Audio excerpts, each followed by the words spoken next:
à nos questions et puis à ceux éventuels qui pourraient y avoir ce soir. Donc avant qu'on démarre, l'idée c'est justement de vérifier pour ceux qui nous regardent en live ce soir, bien sûr il y aura un replay, mais pour ceux qui sont en live en même temps avec nous, de vérifier que tout fonctionne de votre côté. Nous, on sait de notre côté que tout fonctionne, puisqu'on a un retour studio avec Lloyd qui nous dit que ça marche. Mais par contre, chez vous, vérifiez donc le son, le micro. Si vous avez des difficultés, c'est que c'est chez vous, donc il y a quelques réglages à faire, que ce soit visuel ou audio. Et puis si effectivement ça continue à saccader ou autre, c'est peut-être au niveau de votre connexion. Et pour ça, je vais vous demander de couper plutôt toute source de consommation de bande passante, comme les réseaux sociaux et tout et tout. Et ça vous permettra de rester bien concentré avec nous et d'écouter ce qu'Edouard va nous dire, puisque le sujet de ce soir, dans ce webinaire, c'est donc de découvrir les méthodes d'optimisation de la performance d'Edouard Boulanger, copilote donc de Stéphane Peter-Hansel au Dakar 2021 et gagnant pour sa première participation en tant que copilote, puisque tu nous expliqueras tout ça, Edouard, que c'est peut-être Avec plaisir. pas ta première, voilà, tu te présenteras. Et bien sûr, voilà, tu avais participé comme motard à des précédents Dakar. Donc, on va voir tout ça avec toi. L'objectif qu'on poursuit à travers ce webinaire, c'est voilà, à travers cette démarche sportive et mentale, c'est que tu nous donnes un peu les clés, voilà, de ton secret, de dans quel état d'esprit tu es dans la démarche d'optimisation de performance. Quand tu as travaillé avec Stéphane, dont on fera un large zoom sur votre travail, mais tu es déjà un sportif de haut niveau, donc qu'est-ce qui t'a poussé à venir découvrir et à aller à en chercher plus? C'est ce qu'on va essayer d'extraire de toi ce soir à travers nos questions. Voilà, toujours dans le D'être but, clair. toujours dans le but, c'est d'amener les personnes à avoir donc des conseils sur comment se forger un mental d'acier pour dépasser ses limites, atteindre des objectifs et réussir des challenges. Voilà. Donc, deux petits mots sur déjà Odébi et puis le format de ce soir. Donc, Odébi, c'est une organisation qui accompagne les hommes, les femmes, les entreprises à faire face à des problématiques de vie ou atteindre des objectifs de vie, que ce soit dans le domaine personnel, professionnel ou sportif.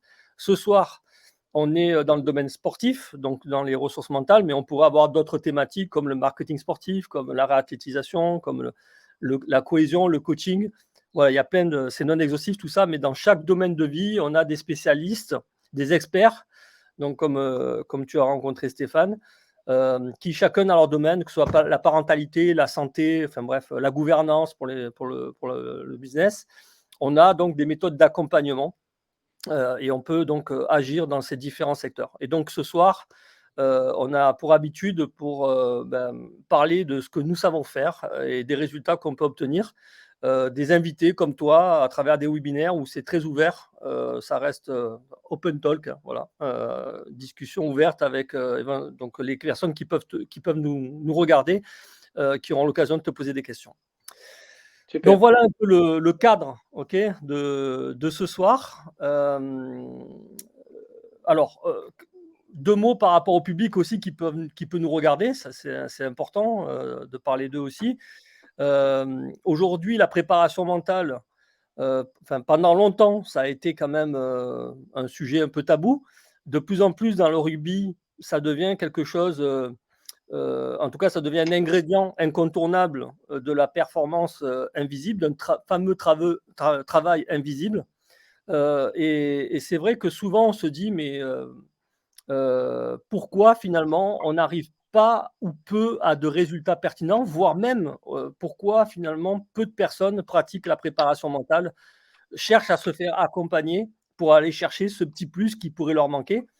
Et donc voilà, c'est des choses aujourd'hui qui sont encore un peu tabous, qui ne sont pas forcément encore complètement acquises, bien que quand même, on a vu au début les entraîneurs qui faisaient tout, et puis après, ils ont commencé à s'attacher les services de préparateurs physiques. Pourquoi pas la préparation mentale?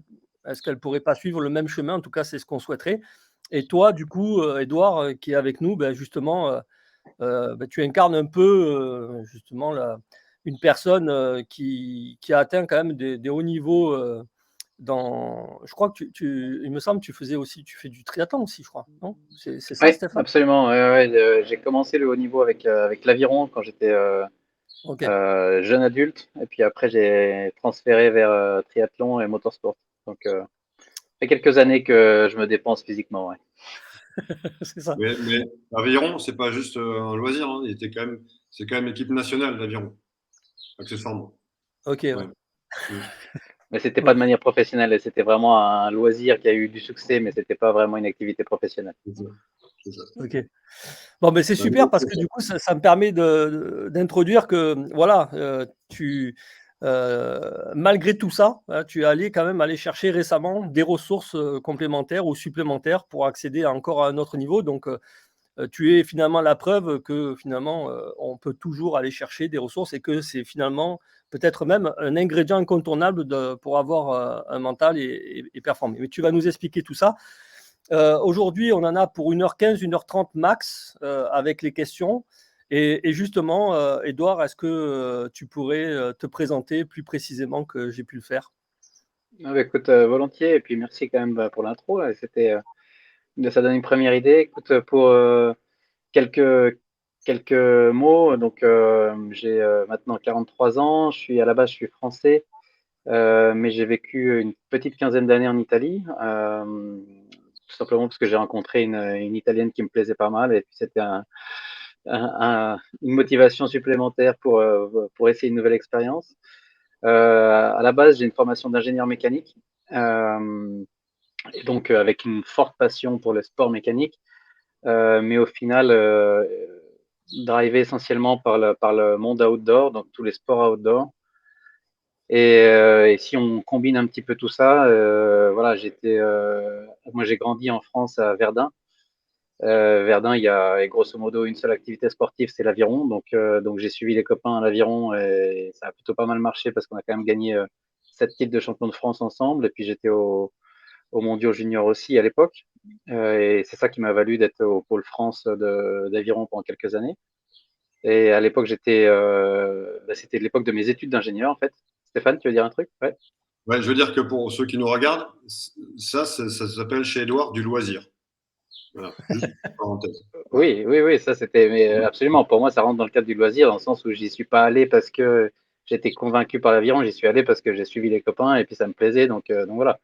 Et en fait, c'est aussi pour ça que j'ai arrêté à un moment donné, c'est que le plaisir n'y était plus, et donc chez moi, la notion de plaisir est fondamentale. Et, et donc c'est une fois que j'ai arrêté l'aviron, justement parce qu'il y avait des conflits un petit peu d'intérêt entre mes loisirs, mes plaisirs et mes envies. Donc là, je suis passé au triathlon, mais de manière totalement amateur, dans le sens où c'était pour moi vraiment un mode d'entraînement, mais j'avais pas de réels objectifs. Mais pour moi, mes objectifs étaient très clairs, c'était le motorsport, et en particulier le Dakar et l'enduro du Touquet. C'était vraiment mes deux objectifs depuis tout petit, quoi. J'ai grandi avec les images du Dakar et de l'enduro du Touquet parce que mon grand-père habitait au Touquet. Et donc moi, j'ai commencé à faire de la moto parce que je voulais faire ça, parce que je voulais faire le Dakar et les rallye raids en général. Et pas l'inverse. J'ai pas fait de la moto et ensuite je me suis dit, tiens, ça serait peut-être pas mal de faire le Dakar. Non, c'était l'inverse. Je voulais découvrir le désert, les grands espaces, la navigation. Et, et donc, puisque je voulais faire ça, je me suis mis à la moto.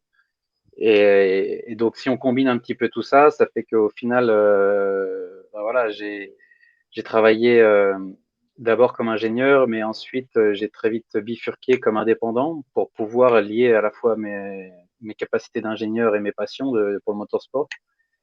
Et donc pendant une quinzaine d'années, j'étais côté orga des rallye raids. Enfin, j'ai commencé comme concurrent moto. C'est là où j'ai rencontré ma femme qui organisait le rallye des pharaons en Égypte. Et puis voilà, au fur et à mesure des opportunités, j'ai commencé à organiser moi-même des rallyes, donc à voir tout ce qui allait autour des rallyes, c'est-à-dire toute la logistique d'un parcours, toute la création d'un parcours, toute l'étude des cartes qui est nécessaire quand on ramène des centaines de personnes au milieu du désert, grosso modo, parce qu'on est directement responsable pas simplement de soi, mais clairement de tous nos clients, toute la caravane qui nous suit. Et ça m'a donné une petite expertise justement sur la partie navigation. Et à force d'expérience, de creuser les choses, c'est vrai que je me suis vraiment spécialisé là-dedans, jusqu'à ce que ben voilà, des noms importants dans la discipline croient en moi, et notamment Michel Perrin, qui est un très grand navigateur, qui a gagné 4 fois le Dakar.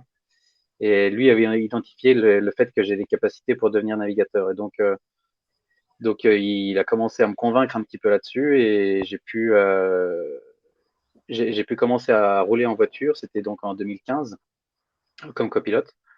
Par contre, bah, c'est normal, hein, c'est le bas de l'échelle, et donc le bas de l'échelle, ça veut dire bah, commencer comme avec des gentleman drivers, donc c'est des pilotes payants. C'est pas forcément les meilleurs pilotes du monde, mais voilà, ils ont besoin d'un copilote à côté d'eux, donc on commence comme ça. Et en fait, c'est vrai que c'était la confirmation que ce métier-là me plaisait, mais par contre, bah, voilà, c'était quand même une relation un petit peu difficile, parce qu'un gentleman driver, c'est pas forcément un sportif pro par définition. Et, euh, et donc, au final, j'ai préféré me rapprocher justement de l'aspect pro. Donc, j'ai travaillé pour KTM, pour le team officiel KTM. Pendant 6 ans, c'était moi qui étais responsable de la formation des pilotes du team KTM. Et donc, ça j'ai bien aimé, parce que c'était vraiment le contact avec des athlètes qui étaient à la fois professionnels, mais surtout débutants en termes de navigation.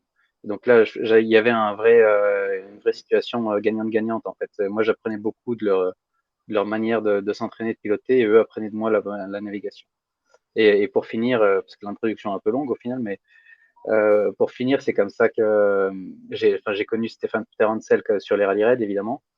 Mmh. Et puis un jour, je savais pertinemment qu'il voulait terminer sa carrière avec sa femme comme copilote.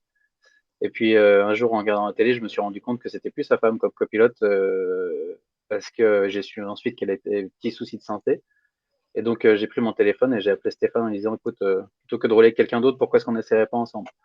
Et voilà, maintenant, ça fait 2 ans qu'on roule ensemble, et avec beaucoup de bonheur, parce que c'est vraiment une relation qui va au-delà des courses de la voiture. Et puis, effectivement, là, on a en plus du succès, donc c'est cool. C'est assez royal, hein.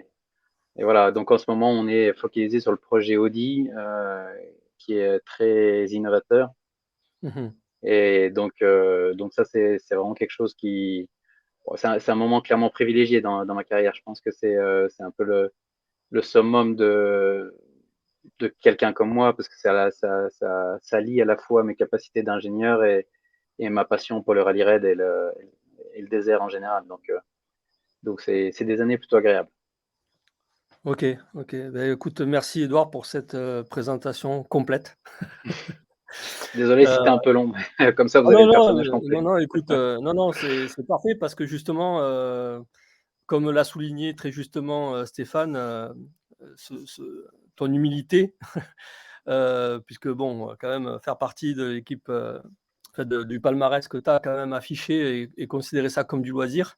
Eh beh, j'espère que ça va inspirer les personnes qui nous regardent, justement à ne pas, se contenter, de ce qu'ils ont, ou de rester en vase clos, ou de s'enfermer dans, «Je suis capable d'aller, et de faire tout seul», puisque justement tu es la preuve justement qu'on va plus loin justement ensemble, on va plus loin en Clairement. cherchant des ressources complémentaires, et donc ça fait une formidable transition avec, le sujet de ce soir, et dont, Stéphane aura l'occasion de t'interviewer, plus précisément.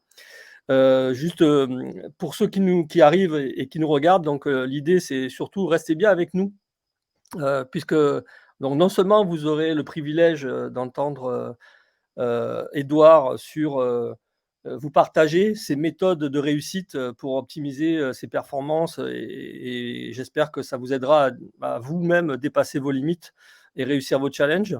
Mais surtout, donc vous pourrez aussi bien sûr lui poser, les questions à la fin déjà de notre interview, et puis, à un moment donné, on va vous proposer aussi, de réserver, un rendez-vous avec un de nos coachs pour établir un diagnostic de votre niveau de force mentale, et de voir comment vous pourriez, vous améliorer, avec, donc un de nos spécialistes, et afin de définir aussi un plan d'entraînement, donc personnalisé. Donc, voilà, Stéphane et Édouard, feront, un 15-20 minutes là-dessus, qui vous donnera déjà pas mal de renseignements. Et si vous voulez aller plus loin, vous aurez l'occasion de réserver un rendez-vous. Donc, au cours de notre entretien, vous aurez un petit bouton qui va s'afficher sur la page où vous pourrez réserver un rendez-vous. Alors, avant qu'on aille plus loin, déjà, messieurs, je suis accompagné de Stéphane et de Thierry aussi. Thierry, tu avais fait pas mal tu avais complété le premier webinaire avec Quentin.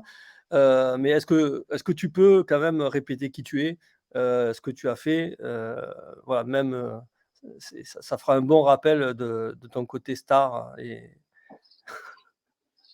que tu affiches. C'est une légende urbaine, ça. Donc, je me présente. Donc, merci de me mettre dans cette situation. Donc, je m'appelle Thierry Fay, j'ai 54 ans. Je vis à Annecy, où je suis kiné-ostéo depuis bientôt 30 ans. Beaucoup dans le monde du sport, essentiellement dans le monde du sport, mais pas trop. Voilà. Pour ma part, je suis triathlète, plusieurs Ironman, toujours fini, pas toujours glorieusement, mais toujours fini en tout cas. Ce qui m'a appris justement à aller mettre en application ce qu'on va vous proposer ou en tout cas tenter de vous expliquer ce soir. Voilà, du trail, pas encore de l'ultra, mais du 100 km à peu près, quoi. Voilà, et puis tout un tas d'activités sportives puisque je vis dans un cadre quand même absolument merveilleux. Donc, sinon, de ma part, ma profession, sur ma table, les sportifs se confient énormément dans tous les domaines, hein, personnel, physique, évidemment, puisqu'ils arrivent nous voir sur les blessures et techniques et leur entraînement, leur entraîneur, leur équipe. Donc voilà, ça m'a amené à pousser un petit peu plus loin, j'allais dire, mes compétences, où à l'époque, je voulais faire un lien blessure et mental. Et donc, voilà, je suis devenu préparateur mental suite à un diplôme universitaire à Dijon, là, et puis notre formation avec ODEBI, avec qui j'ai décidé de travailler, puisque les valeurs humaines étaient hautement considérées et centrales. Donc, ça, pour moi, c'était important. Et donc, aujourd'hui, voilà, je suis agréé à la Fédération française de ski. Je m'occupe aussi des nageurs d'Annecy, là, les Dauphins, qui sont un des meilleurs clubs formateurs de France, avec pas mal de nageurs avec des titres nationaux, mais aussi qui sont au niveau olympique. Et puis des triathlètes comme Quentin la semaine dernière, jeune triathlète de 18 ans qui vise la Coupe du Monde et la Coupe d'Europe junior là pour cette année. Et donc trailer, handballeur aussi de plus ou moins haut niveau. Et j'allais dire tout sportif, que ce soit dans le loisir ou dans le monde professionnel et qui cherche, j'allais dire, à comprendre ce que le mental pourrait lui permettre d'atteindre. Ok. Voilà. Ok, merci Thierry. Merci Thierry. Donc après Edouard, après Thierry, tu fais quoi comme sport toi, Steph? Moi, je fais des sports, vu mon physique moins affûté, plus court. Je fais des courtes distances et de moins en moins. Voilà. Mais hormis ça, on a discuté avec Edouard hier et on a fait chacun 31. Lui, il a fait 31 km et moi, j'ai fait 31 minutes. Mais c'était juste voilà, un peu pour cadrer un peu voilà, ce qui n'empêche pas de continuer à communiquer ensemble, comme quoi on reste dans l'humilité et l'accueil de l'autre. Mais blague à part, donc l'idée c'est de me présenter, c'est ça, Johan? C'est ça. C'est ça. D'accord, je te remercie. Donc je suis également kiné-ostéo d'origine, depuis à peine plus que Thierry, et je suis à peine plus vieux que Thierry, et à peine plus lourd aussi, il faut le reconnaître, et pas que physiquement, il semblerait, mais ça c'est un détail. Bref, on va aller à l'essentiel. Oui, en fait, moi, je suis venu au mental par le fait d'avoir travaillé avec un pilote, qui était un jeune pilote à l'époque, qui était en Formule Renault et Formule 3, qui a eu un gros crash avec une fracture de colonne. Et ses parents m'ont demandé de m'occuper de lui. On a fait un beau et gros travail. C'est-à-dire qu'il devait. En gros, il a repris la compète au moment où il devait juste enlever le corset. Et donc, quand on sait le coup d'une saison pour ces sports-là et l'investissement souvent personnel de ces championnats, les parents m'ont vu d'un œil plutôt positif et m'ont demandé de m'occuper de lui un peu plus au niveau juste prépa physique. Puis comme c'était de la préparation physique générale, c'est pas du spécifique, donc c'était ok, j'étais capable de le faire. Et puis au fur et à mesure du physique, quand le physique était plutôt pas mal, on a commencé à mettre en place des routines, des choses par rapport à la compétition, par rapport à l'approche que moi j'avais glané par mon expérience en équipe nationale basket que j'accompagnais, hein, je jouais pas, rassurez-vous. Et ensuite, mais c'était plutôt empirique et d'expérience. Et je me suis dit que on pouvait pas jouer avec ces choses-là. Et donc effectivement, j'ai fait le même DU à Dijon. Et puis au départ, c'était pour ce pilote-là. Et en fait, c'était une grande découverte pour moi. J'étais une sorte de E.T. qui arrivait dans un monde complètement nouveau. Et puis ça m'a plu et j'ai trouvé ça extrêmement intéressant à titre personnel, extrêmement puissant aussi d'utilisation. Et puis j'ai décidé d'en faire un peu plus que simplement pour le pilote.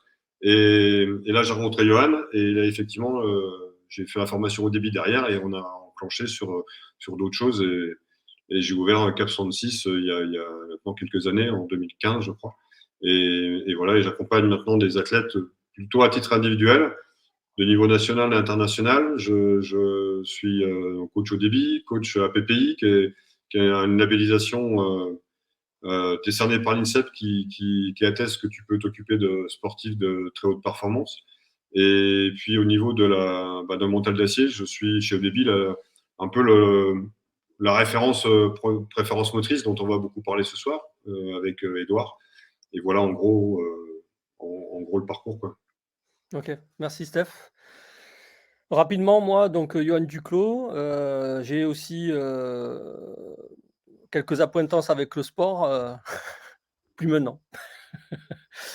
Moi aussi, de moins en moins, de moins en moins fréquemment, de moins en moins longtemps. Et c'est pour ça que du coup, j'ai travaillé, j'ai remasterisé le programme Mental d'Assez avec Stéphane et Thierry, puisque je suis plus vraiment dans l'accompagnement des sportifs individuels, mais plutôt dans l'intelligence collective, que ce soit dans le sport ou dans les entreprises.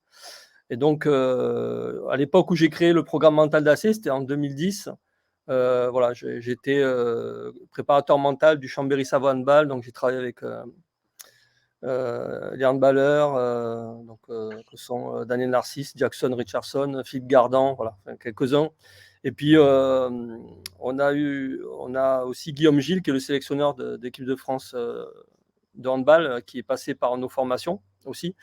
Bref, voilà, donc, puis bon, après, quelques sportifs au titre olympique internationaux que j'ai accompagnés à cette époque-là. Et donc aujourd'hui, on remasterise un programme qui consiste à se forger un mental d'acier en 90 jours. Et on l'a fait avec Stéphane et Thierry. Et donc voilà, rapidement, pour finir les présentations. Alors, avant de vous laisser, Edouard et Stéphane, échanger sur ce que vous avez fait ensemble et que tu partages, Edouard, moi j'aurais bien aimé t'entendre, Edouard, sur l'aspect mental. Qu'est-ce que ça représente pour toi et comment aujourd'hui, toi, tu vois la pratique de la préparation mentale, que ce soit dans le motosport, enfin dans ton sport actuel, ou voir comment tu le voyais aussi quand dans l'aviron, par exemple, ou dans le triathlon. Comment tu vois ça? Est-ce que tu trouves que c'était répandu? Est-ce que tu trouves que c'est pas assez répandu? Quel est ton avis? C'est clair que je me retrouve dans ce que tu as dit en intro, c'est-à-dire que quand je faisais de l'aviron, c'était de la fin des années 90, début des années 2000. Clairement, tout l'aspect préparation mentale, c'était juste tabou. Si tu en as besoin, c'est que tu es faible. Donc tu dégages. C'était clairement ça, hein. On faisait pas dans le détail. Euh, donc voilà, pendant les années aviron, c'était un thème qu'on n'abordait même pas. Après, par contre, au fil des années, voilà, comme vous l'avez compris, c'était des sports clairement, je veux dire, singuliers que j'ai toujours exercé de manière solo. Mmh. Donc, par la force des choses, le mental, tu te le formes un petit peu, mais c'est vrai que j'avais pas eu l'habitude de me faire accompagner. Mmh. Euh, et, et puis après, je veux dire, là, ces dernières années, parce que moi aussi, je me suis mis aux Ironman par goût du défi, en fait. Et c'est là où je me suis rendu compte de la valeur du mental, parce que c'est vraiment le type d'effort où, au final, pour moi, un Ironman, même si c'est un petit peu le sommet de l'effort physique, en tout cas dans mon échelle, euh, je le symbolise volontiers en disant que c'est 80% de mental et 20% de physique. Donc, clairement, ma perception de la préparation mentale a totalement changé. En 20 ans de temps, ça a totalement changé. C'est passé de 0 à 80% de la performance, je veux dire. En tout cas, Mhm. pour ce qui me regarde. Ouais. Je ne vais pas dire ça de manière générale, mais pour ce qui me regarde, c'est clair que voilà, la tension a drastiquement changé au fil des années. Donc, et c'est bien pour ça que ça m'intéressait justement de travailler un petit peu avec Stéphane. Euh, parce que je me rends compte des limites de tout faire tout seul.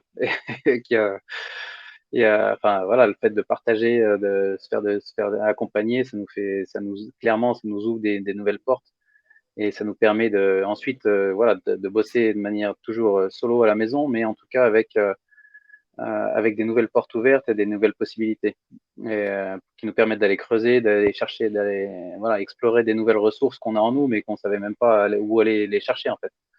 Ouais, Et c'est ça. donc, si on n'est pas formé, enfin, moi, j'ai aucune formation de ce point de vue-là. Donc, Mhm. c'est quelque chose que je découvre au fur et à mesure de la relation avec Stéphane. Et bon, voilà, il y a des choses que tu explores tout seul, mais il y a d'autres choses que tu connais même pas. Donc, donc si on te les apporte pas, voilà, Ouais, ça c'est ça. restera une inconnue. C'est Donc, ça. C'est ça. C'est ça. Moi, j'avais longtemps entendu parler enfin, entendu dire, et j'étais bien sûr d'accord, et je le favorisais, que le mental fait la différence. J'étais beaucoup dans les sports co, moi, mais ouais. je voyais très peu finalement d'entraînement autour du mental. Alors, ça fait la différence, par contre, on fait rien du tout. Et je trouvais ça assez paradoxal. Ouais, Je pense qu'il y a encore beaucoup de sports qui sont comme ça, ouais, c'est personnellement. clair. Ouais, c'est clair, c'est clair. Ok, merci Edouard. Ben, Steph, Ok, écoute, je te laisse donc décortiquer un peu ce que vous avez fait Ok. et en quoi donc les preuves motrices sont une valeur ajoutée pour le mental. Voilà. Ok. J'ai juste une petite remarque par rapport à ce que vient de dire Edouard que je trouve hyper intéressant et important, c'est que à la fois tu cherches une aide externe, mais par contre tu te l'appropries et tu le travailles, tu peux le travailler seul.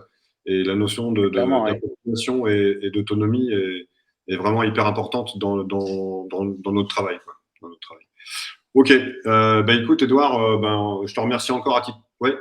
Je vais juste apporter une petite précision, parce que c'est vrai que là, on reçoit Edouard, qui est quand même, on va dire, un sportif dans l'excellence de la performance. Mais l'apport du mental, c'est aussi, il l'a dit à juste titre, hein, c'est le plaisir en toutes circonstances. Et voilà, bien sûr, c'est de se dépasser. Et que ça ne concerne pas que des sportifs de très haut niveau. C'est-à-dire que la performance pour quelqu'un qui veut réaliser sa première compétition, son premier 5 km, l'apport du mental est tout aussi important qu'à très haut niveau pour ces gens-là. Et ce n'est pas réservé, ce qu'on vous propose n'est pas réservé à la très haute performance. Elle est réservée j'allais dire, un chemin qui fait sens pour n'importe quelle personne qui voudrait progresser et qui parfois n'a pas toujours le temps de consacrer plus de temps au physique et à la technique et qui d'ailleurs, même si elle s'y consacrait plus, aurait plus de la contre-performance peut-être que de la performance. Voilà. Après, je vous laisse Stéphane et Edouard. Tout à fait, Ok. Thierry. Ok, merci. Edouard, est-ce que tu peux, pour commencer, juste pour planter le décor, un peu voir, rappeler comment a débuté l'aventure, comment on s'est rencontrés et comment Ouais, bah, après, rentré. tu l'as rapidement dit, mais tu as quand même un background en motorsport qui était forcément intéressant et qui était complémentaire au mien. Et puis donc, c'est toi-même qui m'as contacté en disant est-ce qu'on pourrait pas essayer de regarder s'il y a des possibilités de travailler ensemble ou de trouver en tout cas des voies de collaboration. Et donc voilà, c'est parti d'un simple contact comme ça. Et puis après, c'est justement quand tu m'as expliqué ce que tu faisais et ce que tu recherchais, c'est là où je me suis dit, mais de toute façon, la meilleure manière de le vendre et de t'aider, c'est de le vivre par moi-même. Et donc, parce que c'est vrai qu'au départ, tu m'avais contacté en disant, en pensant à moi comme équipage avec Stéphane, avec la possibilité de travailler voilà, sur le binôme. Et moi, là-dessus, je t'avais répondu avant de pouvoir en parler moi-même à Stéphane Peter Hansel, mon pilote, il fallait que je le vive, que je sache de quoi on parle. Okay. Et donc, c'est un petit peu comme ça que ça a commencé. Et puis voilà, la curiosité aidant, je me suis déplacé, on a fait quelques tests ensemble, et puis voilà, depuis la relation est assez stable. Physiquement, on se voit pas beaucoup, mais par contre, voilà, on échange régulièrement, et je trouve ça très sympa. C'est déjà ça. C'est déjà ça. Merci. En fait, dans cette approche, qu'est-ce qui t'a poussé à aller chercher le petit plus qui pourrait peut-être faire la différence? Écoute, là, c'est pas tellement par rapport au rallye raid. Là, c'était peut-être plus mon aspect curieux en général, et puis l'aspect Ironman, parce que c'est vrai que, comme je l'ai dit, enfin, l'Ironman pour moi, c'est un plaisir, c'est ma manière de m'entraîner, c'est ma manière d'être fit et d'être prêt à monter dans la voiture à chaque fois qu'il y a besoin. Parce que en motorsport, c'est assez particulier, mais dès qu'on sort de la Formule 1, il n'y a absolument aucun encadrement pour les pilotes. C'est chacun s'entraîne chez soi à son idée. Et personne n'ira regarder ce qui se passe et demander des comptes là-dessus. Donc moi, ma manière personnelle de m'entraîner, c'est justement d'avoir des programmes de triathlon longue distance, tout simplement parce que j'aime bien, et puis que grosso modo, ça me pousse à m'entraîner dehors et dans des conditions qui sont pas forcément favorables. Donc là aussi, ça favorise un petit peu le travail mental, parce que quand il pleut ou qu'il fait froid, bah, faut quand même y aller. Donc c'est vrai qu'il y avait cet aspect découverte des ressources mentales que je connaissais pas, et qui pouvait aussi m'aider à ouvrir de nouvelles portes, parce que physiquement, je pense saturer un petit peu, dans le sens où bah voilà, j'ai 43 ans, ça fait 25 ans que je fais du sport à relativement haut niveau, donc je pense me connaître pas trop mal physiquement. Par contre, mentalement, je pense qu'il y a encore pas mal de travail à faire. Donc, personnellement, je voyais une marge de progression bien plus importante côté mental que côté physique. D'accord. Et puis voilà, ça se confirme, dans le sens où ça m'aide à voir la préparation des courses de manière un petit peu différente, et pas simplement d'un aspect physique. Et que ce soit les courses de triathlon ou les courses de motorsport, les deux sont assez. Enfin, mon approche est similaire dans les deux cas. Ouais, c'est ça. Évidemment, c'est pas du tout le même type de préparation pour l'une ou pour l'autre, mais je veux dire, il y a toujours cette balance à trouver entre le mental et le physique. D'accord. Donc, si je comprends, tu voulais plutôt, dans ta démarche, c'était plutôt pas forcément augmenter encore ton niveau physique, mais par contre, essayer d'optimiser au maximum. Bon, et plus si affinité, naturellement, mais optimiser. Schématiquement, je suis à peu près convaincu que mon corps serait bien plus performant avec un autre esprit. Donc, pour moi, la limite aujourd'hui, elle est plus mentale que physique. Parce que c'est vraiment, au final, c'est vraiment le mental qui drive tout, quoi. Ouais. Et donc ça, je m'en suis rendu compte certainement un peu trop tard, mais ça n'empêche que ça y est, j'ai les yeux ouverts. Et donc voilà, je me dis qu'il est temps d'y bosser, il est temps d'aller chercher des ressources que j'avais pas imaginées avant. Okay. Tout ça, c'est aussi, voilà, c'est vraiment ça, c'est sortir un petit peu des sentiers battus que je pouvais faire et répéter depuis des années. Aller explorer des nouvelles voies d'entraînement, et puis voir quels résultats ça pouvait avoir sur moi-même, en fait. Est-ce que tu avais justement déjà essayé des approches mentales ou physiques, parce que les prefs motrices, elles sont aussi, c'est un mixte entre les deux, c'est ça l'intérêt aussi des prefs. Non, alors clairement, les prefs motrices, on n'avait jamais entendu parler avant que tu m'en parles, toi. Ouais. Et tout ce que j'avais pu essayer mentalement avant, c'était juste des techniques d'auto-apprentissage, mais j'avais jamais été accompagné jusqu'à ce qu'on bosse ensemble. D'accord. Donc c'est clairement une petite nouveauté pour moi, une fois encore, pour essayer d'explorer des nouveaux chemins. D'accord. Bah, justement, ce besoin d'exploration et ce besoin aussi de chercher à d'optimiser la perf, d'optimiser la situation. Tu fais ça de cette approche-là, tu l'as dans quel but global?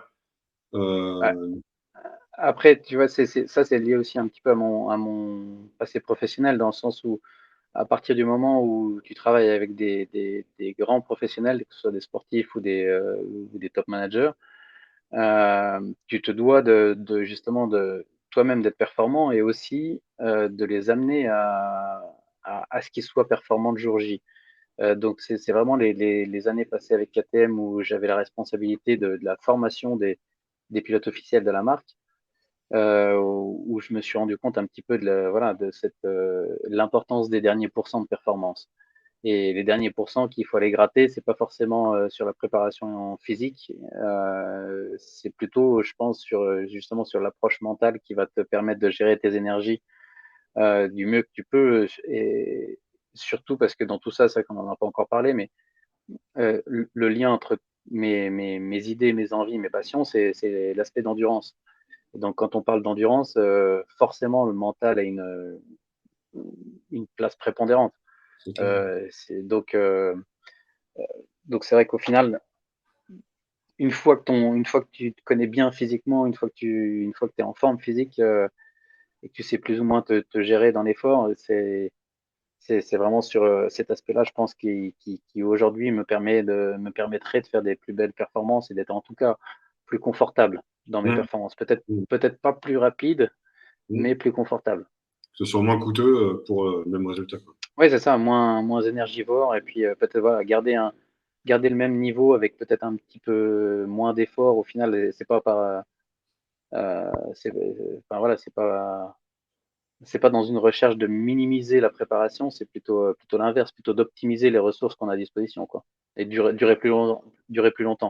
Parce Mmh. que voilà, juste petite parenthèse pour ceux qui connaissent peut-être un petit peu moins le Dakar, mais c'est quand même un effort de 15 jours non-stop où on est entre 10 et 12 heures par jour dans la voiture. Et même si c'est vrai qu'on ne produit pas d'effort physique, on absorbe énormément de chocs et d'énergie. Donc, avec d'autres spécificités qui sont l'hydratation et la nutrition qui sont loin d'être optimisées. Donc c'est vrai qu'au final, on sort de là, on est complètement rincé. Et quand on a gagné le Dakar 2021 avec Stéphane Peterhansel, on a réellement mis 3 mois à s'en remettre, tous les deux. Et c'est là justement où on a commencé à travailler, toi et moi, en se disant comment on fait pour préparer ça un peu mieux, quoi. C'est Parce clair. que si une course nous bloque 4 mois de calendrier, c'est complexe. Ouais, c'est clair. Et surtout, vous, avec le contexte dans lequel vous étiez, et quand tu te bats pour la gagne, avec la charge mentale que ça représente, enfin, je veux dire, c'est vraiment très, très énergivore et essayer de gagner quelques grammes Oui, par-ci. parce que Voilà, c'est vrai que là, c'est important de remettre un petit peu de contexte, mais quand le Dakar 2021 qu'on gagne ensemble avec Stéphane Peterhansel, ça faisait exactement 4 mois qu'on travaillait ensemble. Et lui, avant moi, avait gagné déjà 13 fois. Le team dans lequel on était avait gagné déjà 9 fois. Donc clairement, moi, je suis arrivé dans l'histoire, j'étais le maillon faible de l'histoire, ça c'est indiscutable. Donc la pression, personne ne me l'a collée, mais par contre, moi, je me la suis collée tout seul. Et tous les mois, les mois de préparation et puis l'événement lui-même qui s'est déroulé de manière assez incroyablement lisse, parce qu'on était en tête dès le deuxième jour et on l'a plus quitté jusqu'à la fin de la course. Ça nous a bouffé une énergie folle parce qu'on avait tout à perdre tous les jours. Et moi le premier, parce que clairement, une fois encore, si on perdait alors qu'on était en tête, c'était a priori pas de la faute ni de Stéphane ni du team, hein, vu le palmarès qu'ils avaient respectivement. Donc c'est vrai que ça c'était un petit peu la petite lumière qui s'est allumée en disant bon, il y a certainement du travail à faire là-dessus, quoi. C'est clair. C'est clair. Alors, tu l'as déjà un peu abordé tout à l'heure, mais qu'est-ce qui fait qu'à un moment donné, tu vas chercher de la compétence auprès de ressources externes, justement? Bon, bah, là, faut juste être tout simplement lucide en se disant enfin, on n'a pas la science infuse. S'il y a des professionnels de la préparation mentale, c'est pas pour rien. C'est qu'on peut pas s'inventer professionnel de tout. Donc, s'il y a des diplômes, des certifications, c'est tout simplement parce qu'il y a des spécificités à chaque métier. Et là, j'ai absolument pas aucune prétention là-dedans. Et autant, enfin voilà, même si je me connais correctement. Une fois encore, j'ai pas la prétention de connaître toutes les portes du cerveau, donc donc c'est ça qui était assez, enfin, voilà, une fois encore, qui a attisé ma curiosité, qui me fait dire let's go. Ok. Et dans ton parcours, que ce soit en aviron, que ce soit en moto, que ce soit sur le Dakar ou en triathlon, est-ce qu'il y a des moments où tu t'es retrouvé face à des problèmes, à des obstacles? Et si oui, ben, quels impacts que ça a eu sur toi? Quel ressenti? Qu'est-ce que tu as fait pour surmonter tout ça? Et comment tu as appréhendé ces phases délicates ou de difficultés? Ouais. Je vais te citer deux exemples pour pour imaginer un petit peu tout ça. En aviron, je pense que j'aurais pu avoir toute une autre carrière si j'avais eu un accompagnement mental, parce qu'il y a eu un événement en particulier qui m'a marqué pendant des années, où j'ai totalement raté un événement qui était clé. Et ça a été un petit peu ça, le déclic de la descente un petit peu de ma motivation et de mon implication dans ce sport-là. Et je pense que si j'avais été accompagné à ce moment-là, ça aurait pu être au contraire le déclic d'un nouveau chapitre. Et donc j'ai refermé le chapitre aviron sur un événement négatif. Mm. Mais une fois encore, c'était, comme je disais tout à l'heure, c'était un sujet qui était totalement tabou. Donc, un, j'y avais pas pensé. Deux, c'était inimaginable à l'époque. Mm. Et à l'inverse, événement positif enfin, du mental, c'était il y a, il y a au final 2 ans, je m'étais inscrit à un Ironman full, donc un complète, donc les 3,8 km de natation, 180 de vélo et 42 à pied. Sauf qu'à l'époque, mon métier ne me permettait pas de m'entraîner correctement et j'arrivais même pas à couvrir la distance d'un Ironman par mois en termes d'entraînement. Donc c'était ridiculement faible comme charge d'entraînement par rapport au challenge. Et donc voilà, je me suis présenté au départ de la course avec un volume d'entraînement, mais qui est vraiment, je ne sais pas, qui aurait été peut-être 10% de ce qu'il aurait fallu faire. Et là, en fait, du coup, j'ai abordé la course de manière totalement différente, juste en touriste. J'étais juste un touriste sur la plage avec sa combi en me disant, bon, bah voilà, aujourd'hui tu vas nager, aujourd'hui tu vas pédaler, aujourd'hui tu vas courir. Et au final, ça s'est super bien passé parce que justement, mentalement, j'ai pris la course juste à l'envers de ce que j'avais imaginé, sans aucun objectif temporel. J'ai jamais regardé le chrono de tout le truc. Et puis au final, j'ai fait à peine plus de 10 heures, ce qui est un effort tout à fait correct quoi, pour un Ironman, sachant que les vainqueurs sont en 8 heures, mais bon, ça c'est une autre planète. Ouais. Mais voilà, tu es classé encore, si je me trompe pas, tu es classé si tu boucles en moins de 17 heures. Donc par rapport à mon niveau d'entraînement, c'était totalement inespéré de faire ce genre de performance. Et ça, je l'ai fait juste parce que c'est le mental qui m'a drivé, parce que le physique, il n'était pas prêt ce jour-là. Justement, ce jour-là, quelle conclusion t'en as tiré ou quel enseignement t'as tiré bah, de cet événement? clairement, là aussi, c'était une petite lumière dans la tête qui te dit, putain, regarde ce que ta tête est capable de faire quand ton corps n'est pas prêt, quoi. Donc, si tu as envie d'y aller, c'est pas un problème de préparation physique, si ta tête est prête, le reste suit. Et enfin, ça, c'était clairement pour moi juste l'évidence que j'étais capable de faire des trucs. Tant pis si la préparation n'est pas optimale, ça sert à rien de se coller à une pression supplémentaire. Faut juste y aller et puis gérer avec les moyens du jour, en fait. En fait, Et l'approche a complètement changé et t'as pas rendu forcément moins efficace, quoi. non, non, non. Enfin, je sais pas ce que j'aurais fait ce jour-là si j'avais été plus préparé. Je peux pas réécrire l'histoire, mais ça n'empêche que ça m'a permis de faire une course tout à fait honorable, enfin, qui en tout cas moi m'a satisfait parce que j'ai rempli mon objectif. Puis voilà, sans aucun doute, ça m'a renforcé mentalement parce que ça m'a bien démontré que même si la préparation se passe mal, le jour J peut être bon. C'est ça. C'est le jour J qui compte, quoi, et Ça, l'approche totale à ce moment-là. exactement. Ok. Et donc, dans tout Et, ça, si grâce à toi, j'arrive à ouvrir des nouvelles portes tu vois, d'exploration, ça sera que du bénéfice. on va pousser, hein, on va pousser les portes, il n'y a pas de problème. Y a pas de problème. Donc, on va venir un peu plus sur les preuves motrices. Ouais. Qu'est-ce que les preuves motrices ont quoi ça a eu un intérêt pour toi et qu'est-ce que ça en a fait, qu'est-ce que ça a changé sur toi, si ça a changé quelque chose, mais comment tu te l'appropries, qu'est-ce que c'est et comment tu l'utilises? Ouais. Comme je disais tout à l'heure, moi, j'en avais jamais entendu parler avant que toi-même tu m'en parles.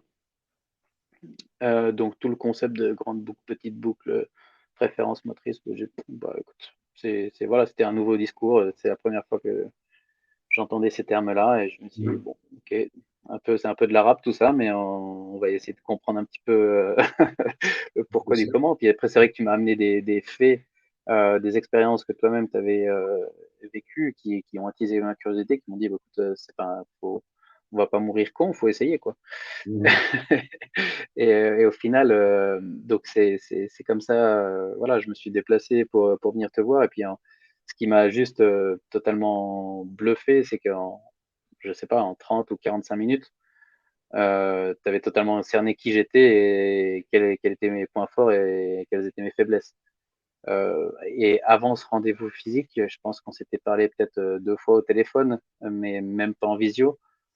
Donc c'est là où j'ai réalisé, bon, ok, c'est peut-être pas que du flanc, il y a, il y a vraiment une technique derrière et il y a vraiment du gros travail derrière pour maîtriser tout ça. Et donc s'il est capable de voir qui je suis en une demi-heure, il est forcément capable de m'aider à m'améliorer. Et donc c'est vrai que après quelques tests qu'on a fait ensemble chez toi, tests d'abord statiques et puis après, on va dire live en outdoor en allant courir. Là, j'ai pu me rendre compte physiquement de ce que tu me racontais, c'est-à-dire ma zone de confort et puis de ma zone de performance. Donc, grande boucle, petite boucle. Enfin, l'inverse. Petite boucle pour le confort, grande boucle pour la performance.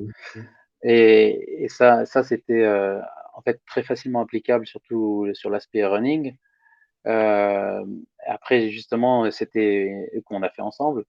Et pour moi, c'était l'exploration suivante, c'était comment j'applique ces principes-là sur les autres disciplines que je fais, sur la natation, sur le vélo, mais principalement, ce qui m'intéresse au final, c'était quand même l'aspect motorsport rally raid, parce que comme je l'ai dit, le triathlon, c'est ma manière de m'entraîner, mais c'est pas un travail. Le rally raid, c'en est un. Donc en rally raid, je me dois de performer parce que voilà, là pour le coup, j'ai des comptes à rendre et je peux pas me présenter au départ d'un Dakar sans être prêt. Ça serait juste pas correct. Donc du coup, c'était comment est-ce que j'applique ce concept-là dans la voiture au final. Sachant que dans la voiture, on est totalement sanglé. Ce qui bouge, c'est la tête et les pieds, et tout le reste, tout le reste est juste sanglé pendant des heures. Donc autant j'ai vite cerné le concept sur la course à pied, autant je me suis dit, ça va pas forcément être aussi facile à appliquer dans la voiture. Et donc c'est justement en parlant avec toi que tu m'avais donné quelques petites idées pour identifier notamment sur ouais, quelques pistes, sur des badges de couleurs, sur des positions du corps à, à prendre. Et voilà, donc c'est comme ça que bah, en test privé, donc hors course, j'ai commencé à essayer justement à jouer un petit peu avec tout ça dans la voiture. Parce qu'en test, c'est vrai qu'il faut se concentrer sur le comportement de la voiture, essayer de la mettre au point, mais on a aussi des moments où on peut justement affiner tout ce qui est ergonomie dans le cockpit, position et autres. Donc ça fait partie du plan de test, on va dire, d'être confortable dans l'habitacle et donc de chercher les petits détails qui vont bien, qui font que les 12 heures par jour sanglées seront un peu plus digestes, quoi, tout simplement. Et, et voilà, donc après, une fois que j'ai pu explorer un petit peu ça en test, je l'ai vu en course aussi. Sachant qu'il y a quand même une grosse spécificité entre les deux, c'est que le test, on est concentré exclusivement sur soi-même et puis il se passe, enfin, je veux dire, on prend tout le temps qu'on veut pour s'ajuster. Après, en course, on est clairement pris dans le feu de l'action et souvent, on a réellement pas le temps de se concentrer sur nous-mêmes parce qu'il y a des inputs qui arrivent de tous les côtés, que ce soit la gestion de la voiture, la navigation, les conditions atmosphériques, la visibilité, la chaleur. Enfin, il y a 1000 facteurs à gérer qui font qu'on pense pas forcément à se mettre dans la bonne position. Donc, c'était pour ça que le fait de le travailler en test avant et puis sur d'autres sports, ça aide à ce que ce soit entre parenthèses mécanique et que ton corps et ton esprit le fassent sans que tu aies besoin d'y penser. Ouais. Tu as un exemple de ce que tu as pu mettre en place Oui, bah en tant que pilote? enfin, c'est toi-même qui m'avait donné la petite piste, c'est effectivement de mettre un badge de couleur, parce que j'ai clairement une couleur forte, une couleur faible, enfin une couleur qui m'aide me sentir dans ma zone de force.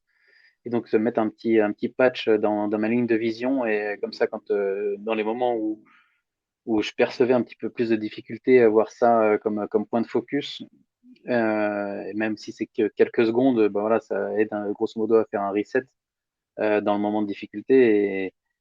Et ça, comme aussi la position dans le siège, l'épaule gauche plus ou moins en avant, le décalage un petit peu de la hanche, peut-être plus en appui sur la pointe des pieds ou sur le talon, enfin, en fonction de ce qu'on cherche. Donc, c'est des petites choses comme ça qui sont applicables dans n'importe quelle situation au final, et même si on est sanglé dans un siège.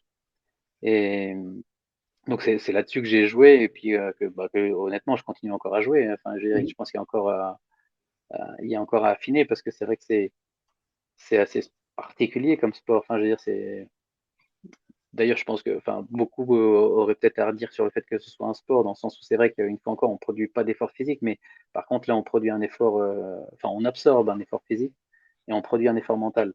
Donc, les deux ensemble, ça fait quand même un truc assez intéressant, enfin, en tout cas pour moi, mais Enfin, moi, je me rappelle, comme j'accompagnais un pilote en DTM, euh, il était pendant 1 heure, ça durait 1 heure 10, il était pendant toute la course au-dessus de 180 pulses.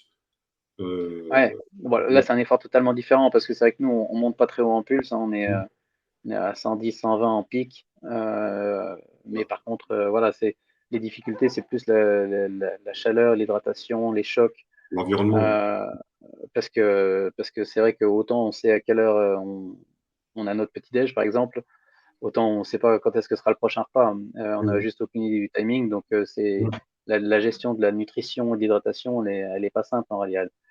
Et donc, c'est aussi pour ça que éliminer toute autre source de distraction, bah, c'est pas mal. Enfin, en tout cas, c'est ce que je recherche moi. C'est Ouais. pour ça que je me prépare physiquement, c'est pour être capable d'absorber un petit peu tous ces éléments de mal-être le mieux possible. Ouais, c'est clair. Justement, là, on est dans la recherche de l'optimisation, mais dans une vision un peu différente. Qu'est-ce que le fait de bosser de cette façon-là te permet d'éviter ou t'a permis d'éviter? Ouais, c'est difficile à dire ce que ça m'a permis d'éviter, mais par contre, c'est sans aucun doute, ça me permet d'absorber, enfin, d'aborder les courses de manière sereine.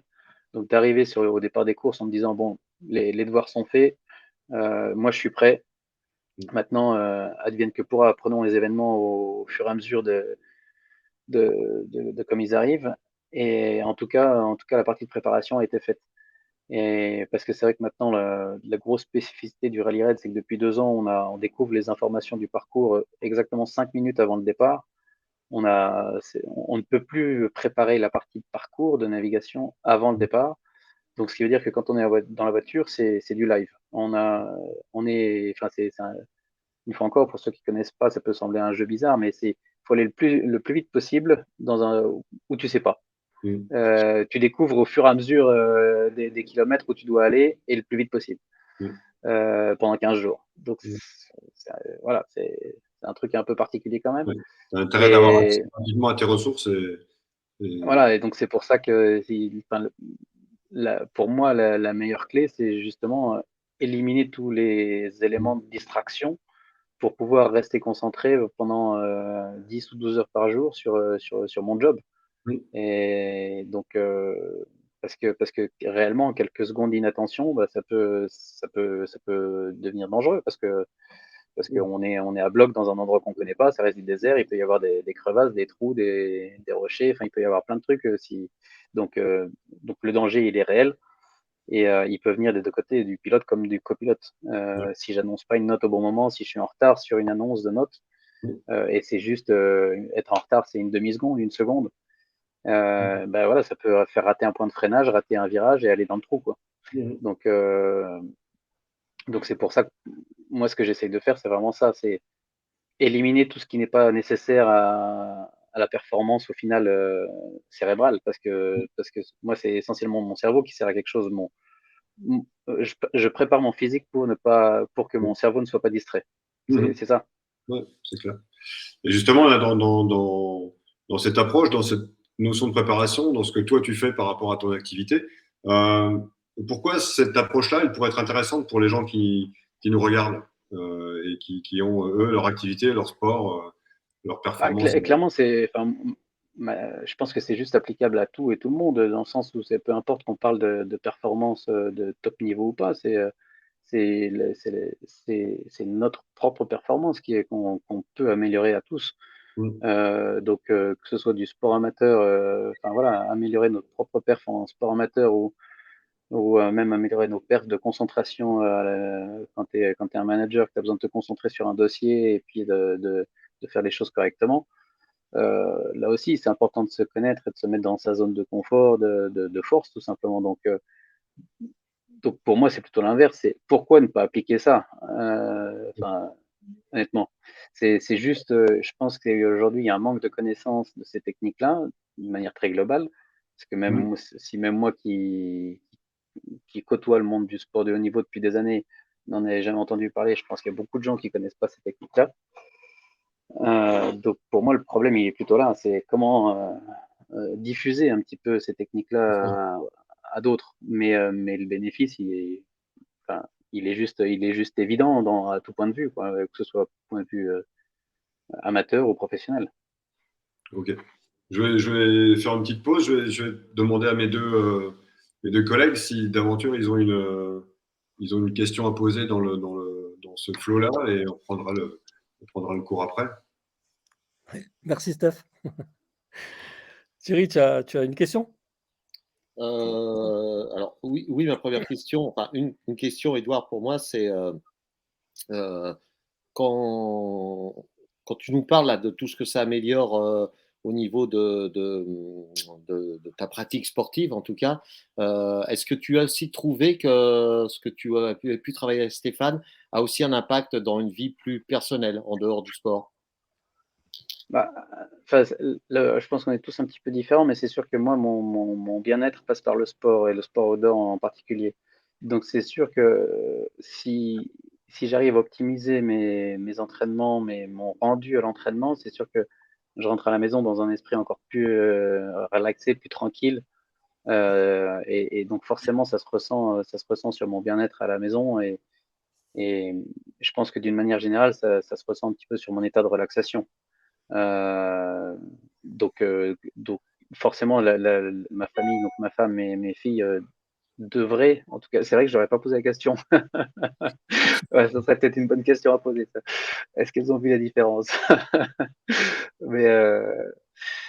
mais en tout cas, oui, c'est sûr que ça a une influence générale en fait sur la personne. En tout cas, je pense. Mais tu as raison, je vais poser la question ce soir. Un petit feedback. C'est ça. Habituellement, je suis friand de feedback, mais c'est vrai que là, j'ai pas pensé à leur demander directement. Bon, faut être prêt à recevoir la réponse, quoi. C'est ça. Je te la transférerai. Bon, ok. Et moi, une question, parce que dans notre programme Se forger un mental d'acier, on aborde aussi l'alimentation. Et donc, je voulais savoir si tu avais aussi une hygiène alimentaire que tu suivais stricte ou pas. On peut pas être bon partout. Non, clairement là-dessus, je suis très mauvais dans le sens où je fais absolument aucun excès. Mais pour moi, ça serait vraiment une contrainte de suivre un plan alimentaire. Tout simplement parce que je me suis donné ça comme règle. Je veux pas que mes activités soient un poids pour la famille. Et donc, pour moi, il est hors de question de faire les menus de la famille en fonction de mes activités, de peser mes aliments, d'être trop restrictif. Ça, c'est juste pas ma manière d'être. Donc, autant je fais pas d'excès, autant je suis pas de plan nutritionnel particulier. Ok. Il y aurait certainement là aussi à améliorer quand si par exemple je prenais les Ironman d'un point de vue un peu plus professionnel que ce que je fais aujourd'hui, c'est sûr que l'aspect nutritionnel pourrait sans aucun doute m'apporter un gain de performance, ça j'en suis convaincu. Mais voilà, on peut pas complètement se refaire non plus. Moi, j'aime bien boire une petite bière, y compris la veille d'un Ironman s'il faut. Si ça me met le cerveau en place, ça me va quoi. C'est ça. Non, mais le plaisir est aussi important. Mais pour moi, le plaisir est le facteur numéro 1 de performance. Donc, C'est ça. ce serait plutôt l'inverse. S'il y avait trop de privation d'un point de vue alimentaire, je pense que l'esprit ne suivrait pas. Ouais. En tout cas, dans mon cas, je ne parle pas en général. Ouais. Bon, faut faire attention à qui on le dit ça, parce que sinon, ils retiennent que ça. Ok. Ok, bon, on a d'autres Mais j'ai questions. insisté sur le sans excès. Ouais, ouais, c'est ça, voilà. C'est comme, comment tu dis, Thierry? C'est comment ta Ah, citation ma phrase, c'est que je fais attention comparative? tout le temps pour faire des excès souvent. Voilà, mais c'est tout à fait ça. Ça me Ouais, va c'est très ça. bien comme phrase. Mais c'est pas les triathlètes qui font des Ironman, Moi, ça, qui ont ce credo? et moi, Ah, moi j'ai inversé la phrase de Thierry.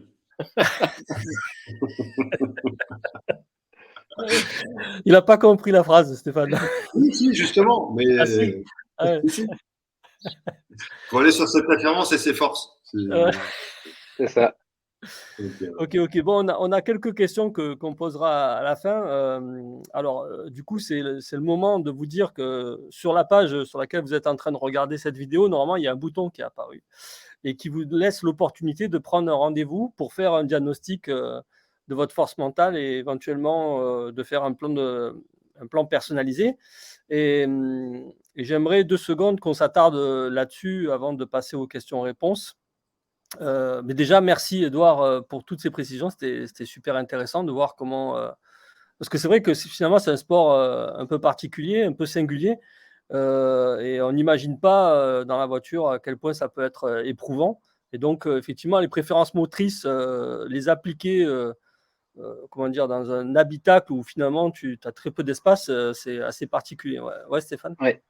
ouais, juste avant de finir, peut-être que Edouard nous explique un peu comment il a vécu justement les préf motrices Ouais. et, avant de passer, je ne sais pas comment tu comptes organiser Ouais, ouais, bah, le. s'il y a encore des choses à dire, tu penses, ouais, ouais, c'est Ouais, il y a ouais. juste, Ouais, pour conclure là-dessus, c'est sûr que c'était, comme je disais, c'était très facile à l'appliquer sur le discipline triathlon. Donc, par exemple, sur le running, c'est des efforts qui sont tellement longs qu'on a quand même besoin on peut pas être en poussée tout le temps.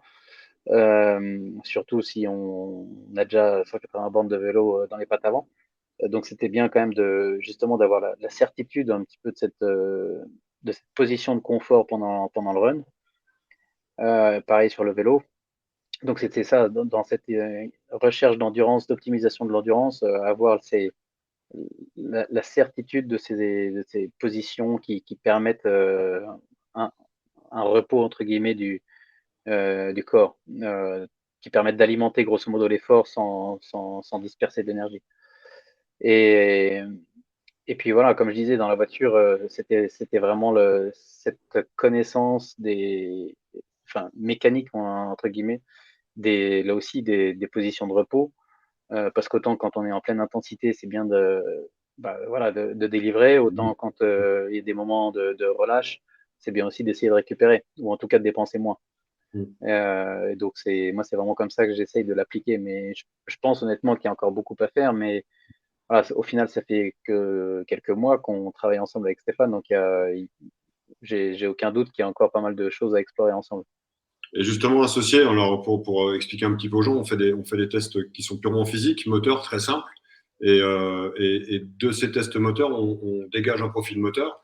Et on a associé aussi un profil psychologique avec une notion qui me semble importante dans ce qu'on fait, c'est les premières fonctions, les fonctions principales dont on avait parlé. Je ne sais pas si tu utilises ça pour aussi te mettre en position et savoir quelles fonctions il faut aller chercher pour pouvoir avoir accès à ces ressources.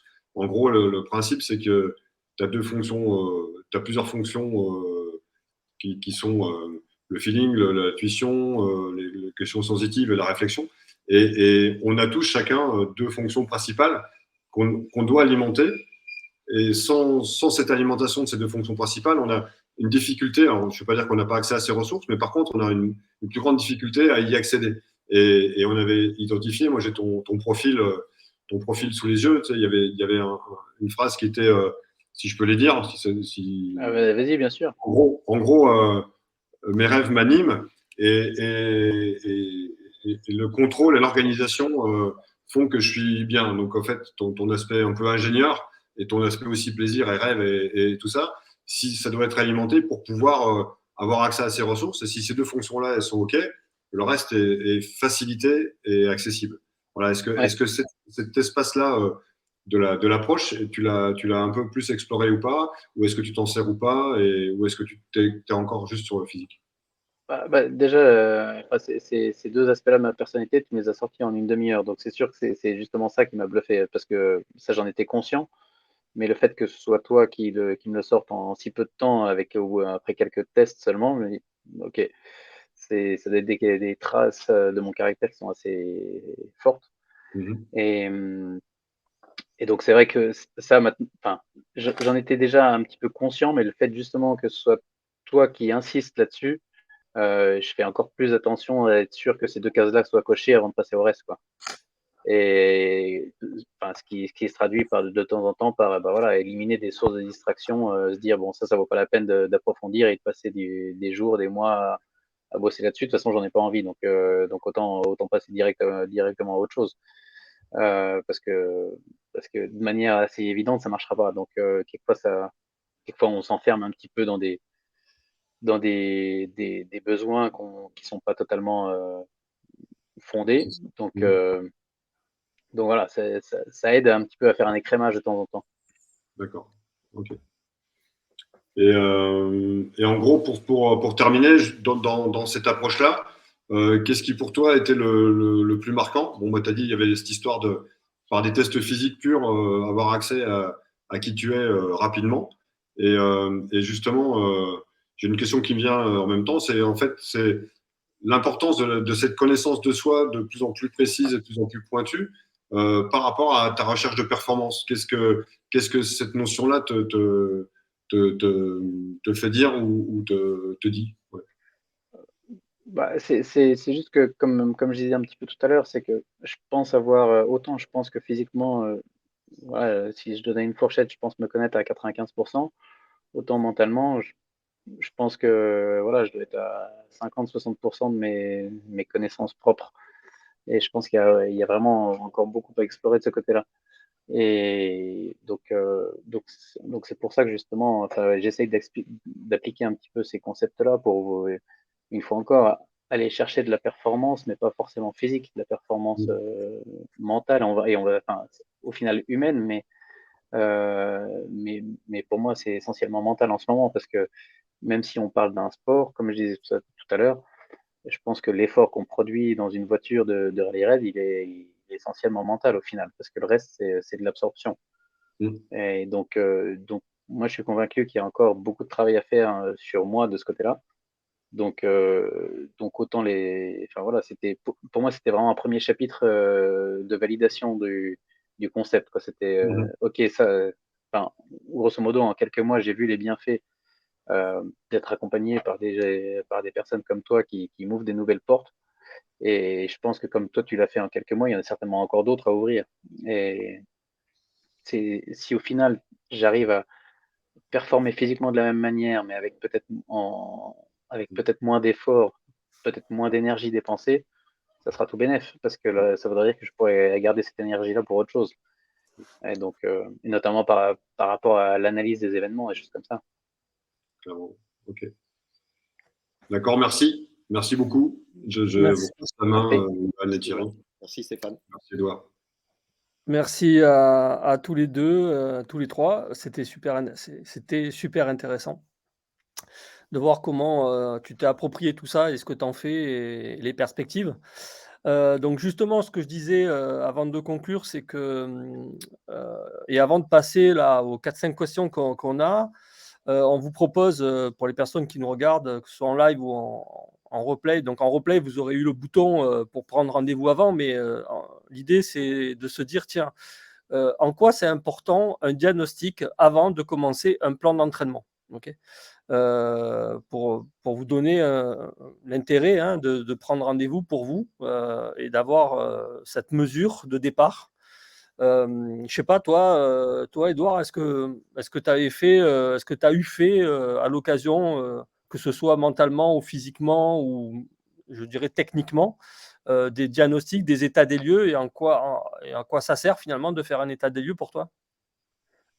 Physiquement, oui, je le faisais de manière régulière pour voir un petit peu les tendances. Après, voilà, jamais de manière très structurée parce que les sports que je pratique sont essentiellement des sports solitaire. Et donc je le faisais quand moi j'en ressentais le besoin, mais c'est vrai que j'étais pas obligé de le faire, tous ces états des lieux. Ouais. Parce que même si on doit passer des visites médicales pour des licences, des choses comme ça, au final, c'est pas des bilans. Là, c'est juste un check-up extrêmement rapide, mais ça m'apporte rien. Donc c'est vrai que faire des états des lieux réguliers, ça c'est plutôt moi qui en perçois le besoin, justement pour grosso modo, ça me valide ou pas mon plan d'entraînement. C'est ça qui me permet de dire, ok, tu as progressé ou pas. Donc c'est pour ça, c'est vraiment dans cette optique-là que je le fais, notamment ici à Lausanne. Là, j'ai la chance d'avoir un centre de haut niveau qui est vraiment bien structuré pour ça.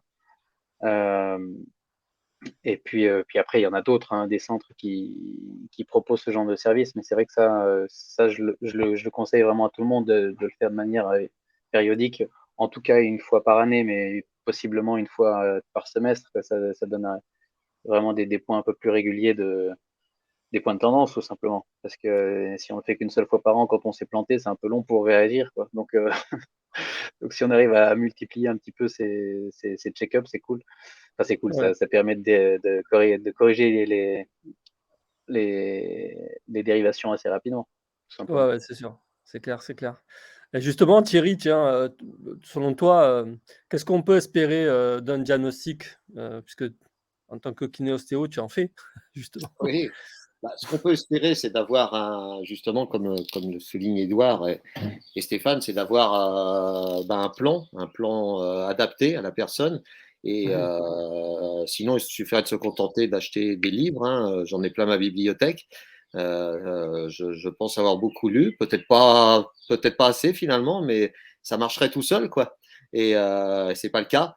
Donc, un professionnel sait écouter, c'est poser des questions et qui vont permettre d'aller peut-être explorer ce qu'on se refuse de se dire soi-même, ou en tout cas, on essaye de cacher, ou qu'on a conscience, mais qui demande peut-être beaucoup d'investissement pour aller travailler. Donc, comme pour une blessure, hein, un bon diagnostic, bon traitement. J'allais dire au niveau du mental, un bon diagnostic permettra de ne pas remettre une couche sur la motivation, si effectivement on sait très bien que la motivation elle y est, mais peut-être aller chercher ce plaisir, c'est-à-dire où le trouver, qu'est-ce qui fait que ça devient un moteur plus important que peut-être la performance pure, ou voilà. Donc pour moi, je fais vraiment le parallèle au niveau des blessures. Le bon diagnostic amène le bon traitement. Donc, et bien sûr qu'évidemment, l'autodiagnostic est très souvent trop exhaustif. Ouais. Ouais. Et justement, Stéphane, le fait, d'avoir un bon diagnostic qui découle forcément après sur des préconisations, sur un plan, d'entraînement, ou en tout cas sur, des prescriptions. Mhm. Quel avantage et quels sont les bénéfices justement, sur le domaine mental d'être dans cette, démarche? Bah, surtout dans l'approche qui est la nôtre, c'est chez ODB, c'est d'identifier ce qui pourrait être enfin, le principal moteur de la défaillance mentale. C'est-à-dire que souvent, on est notre meilleur ennemi, et la source de notre difficulté, elle est en nous. Et diagnostiquer, parce que bon, il y a coaching et préparation mentale, et globalement, les préparations mentales, c'est plutôt orienté outils et pour traiter des symptômes.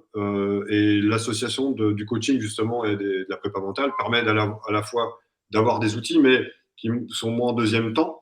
Mais en premier temps, c'est connaître la cause de tes problèmes, la cause de ta défaillance, s'il y en a une, la cause de ton blocage, s'il y en a un. T'es bon en entraînement, t'es pas bon en compète, ou t'arrives pas à passer un cap, qu'est-ce qui se passe? Ben là, peut-être qu'il y a des choses internes qui sont sous le niveau de l'iceberg la plupart du temps, et plutôt inconscientes, et qu'il faut aller explorer. Mmh. Et on est quatre, je pense qu'on a tous un iceberg différent, et ce qui va marcher pour moi ne marchera pas pour Johan ou Edouard ou Thierry, et inversement. Donc Mmh. l'idée, c'est d'être singulier, précis, et adapté et pertinent. Et de cette pertinence-là, on va pouvoir reconstruire quelque chose d'efficace, et avec des outils, ou pas, parce que des fois, identifier permet déjà de faire un grand pas. et derrière d'avoir la démarche qui est adaptée et l'approche de la compète, de l'échéance, de l'entretien, du management, peu importe, mais en tout cas de ce qu'on a à faire et qui nous posait peut-être problème, elle sera complètement différente et sans doute efficace. Ouais, ouais, tout à fait. Merci, merci Steph. Et justement, tout à l'heure, Édouard, tu disais que ton bien-être personnel passait par une activité Ouais. physique. Et justement, euh,